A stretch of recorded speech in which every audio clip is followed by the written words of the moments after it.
As things in early 2020 started to happen and kind of unfold, were you shocked? What were your thoughts as this was happening? Maybe let's say February 2020.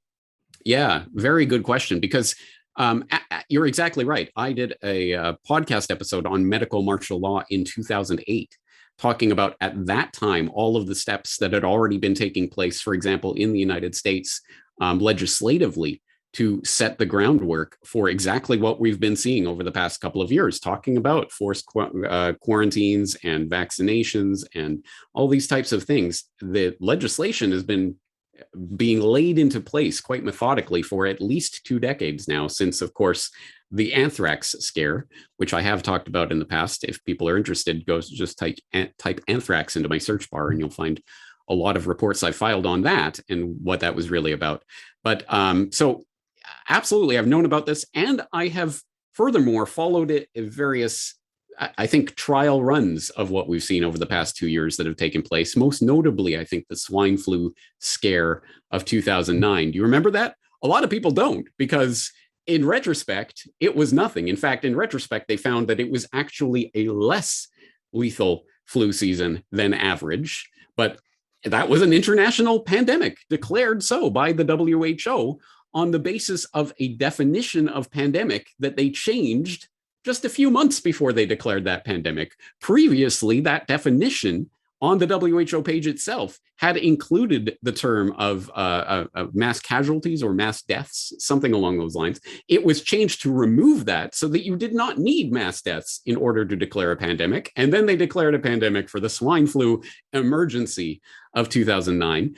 The follow-up to that was things like the Council of Europe coming along to investigate that and finding that the people on the WHO advisory board that had advised the WHO to declare that pandemic just happened to be also sitting on the board of various big pharma manufacturers whose contracts with various governments mandated that in the declaration of an international pandemic emergency, you would have to start buying Tamiflu and other such drugs from these big pharma manufacturers.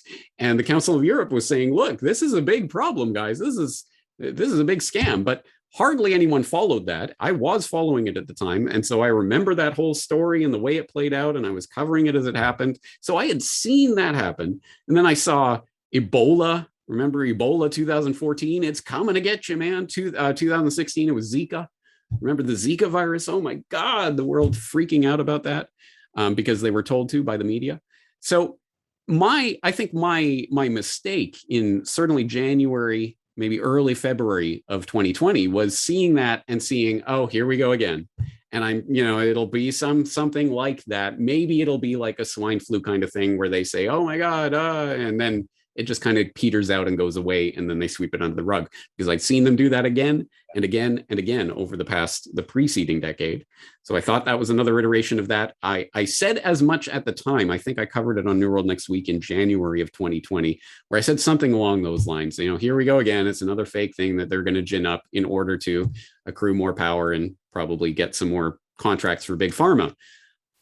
At the point where they canceled the NBA season, Yes. That was the point. I'm like, oh, I think they're going all the way with this one. And that was the point at which I had to change my thinking and start to think, okay, so how far are they going to go with this? Is this the next big thing? And obviously it did turn into the next big thing. In fact, at first people were asking, is this the next 9/11? I think it's far exceeded 9/11 in terms of its international impact, obviously, at this point. So that was my lack of understanding at the time that they were really pulling the trigger. But having said that, once I changed my understanding of it, okay, they're going for it this time. The only thing that has surprised me over the past 2 years is how quickly and how completely the public bought on to this scamdemic.